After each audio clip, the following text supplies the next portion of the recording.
What's up? It's your boy DaVerseOfficial back again with another video, and in this video, it's fake. Can't keep it solid, pillow talking, no you can't keep it G. Panties dropping, bitches swapping, I'm in deep to my knees. And we're back. Part 2 of this upgrade. Another Amazon package, and also went ahead back to the hobby shop and picked up a 22 tooth pinion gear.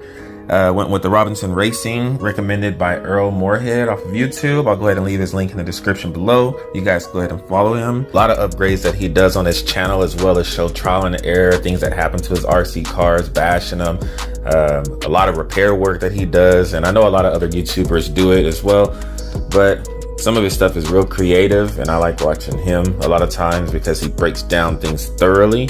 So yeah, you guys give him a like and comment, subscribe, and check him out. And just like that, Amazon package is open. This is the 46 tooth Spur Gear.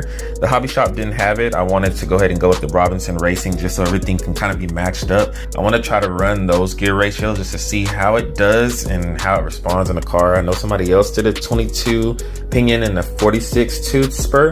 So based on his results, it looked pretty good. The motor temperatures weren't too crazy. I'll leave the Amazon link in the description below if you guys want to go ahead and pick that up. This is what it looks like inside the package though. And this is what you get. Not the orange scissors, but you know, everything got to match.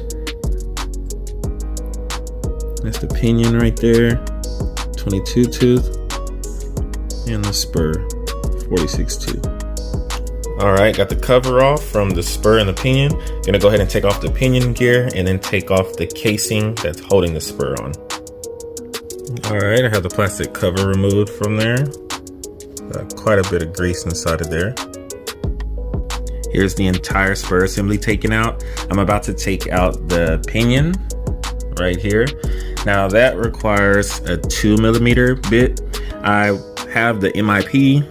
I highly recommend, if you guys are getting different type of bits, I highly recommend the MIP. I've worked on my Arrma cars, and you know with the red Loctite is extremely difficult to get those screws out with whatever you're working on with the Arrma car. So I have the 2mm, the 2.5mm, and the 3mm bits from MIP. All right, and just a comparison of the two different Spurs. The silver color looking one is the old one, of course, and this is the new looking one. Yeah, a lot better. All right, I have the motor removed out. Now the stock pin locations right when you get it out the box is set for D and H. But since I'm running the 22 tooth pinion gear and the 46 tooth Spur gear, that's gonna be set for stock location C and G on here. So if you're running that gear ratio, change both of those D and H's to the C and G locations. Now that we have the pins in its new position, we can go ahead and put the motor back in. Wow, so the screw was fairly easy to come out off of the pinion gear, but the pinion is stuck on this motor really hard. It's reminding me of Arrma. I've tried pliers and everything to pull it off, so I guess I'm gonna have to try to heat it up with my little micro torch right here. Hopefully that'll do the trick. So heating it up did not work. I went ahead and improvised. If you guys have any of these type of pry tools that you use for like the door panels or kick panels to work on your car audio or anything like that inside of your car to take off your panels, what I did is I took two of these, put them butt to butt to each other, and I took both hands and basically squeezed them. And when I pushed them together, it actually pries the actual pinion off.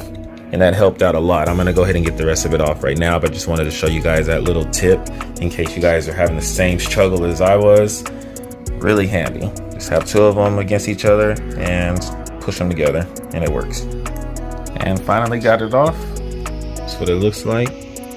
Yeah, like I thought, red Loctite. All right, got everything put back together. Well, most of everything put back together. So I was curious about something. So the new pinion is installed. With this one, it's a lot wider. So it comes with this little spacer that goes right here on the actual shaft, and it fits in between there and the pinion. Now with putting this back on there, the existing one, the spacer on there. With this one that's a little bit thinner, I'll just show you guys so you guys can see a size comparison. So as you can tell, the new pinion is a lot thinner than the other one. So with that spacer on there, it caused the new pinion to be spaced out to here, which it kind of would look like this. And it wouldn't, I didn't want to test that. So I was like, let me just go ahead and just leave it off, see how it runs and how everything goes. I might have to see if they sell a smaller spacer than the one that comes factory on here. But if you guys are doing this upgrade, I would just recommend leaving the spacer off. That way, when you put everything back together, it lines up dang near perfectly. And you can tell I put a lot of blue Loctite on here. In the screw, I actually put it on the shaft as well, just in case. For the time being, I don't have a spacer inside of there, not knowing if it's necessary or not, but I just put a lot of blue Loctite inside of there so it will hold that pinion gear in place. And if I need to take it off for whatever reason, it's not as hard as the red Loctite, because that is a nightmare. All right, got the gray cover back on, got the pinion and spur gear on, blue Loctite as well. All we have to do is put back on this cover and we'll be complete. All right, finally complete. Everything put back together and installed nice and tight. I have the Max 6 ESC, got the original motor that came with the Traxxas, got the 22 tooth pinion and the 46 tooth spur gear installed. Everything lined and meshed up really well. I wish I could bash this right now and, you know, give it a few speed runs just to see how it, you know, runs and everything, but it's lightning and thundering and raining, and I'm not trying to get this thing all muddy and jacked up. That's for a later date, but today is not the day.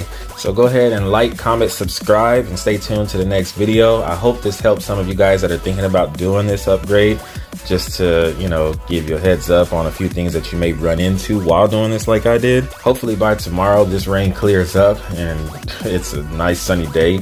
With this Texas bipolar weather, it could be raining and flooding right now and be summertime 100-degree weather tomorrow.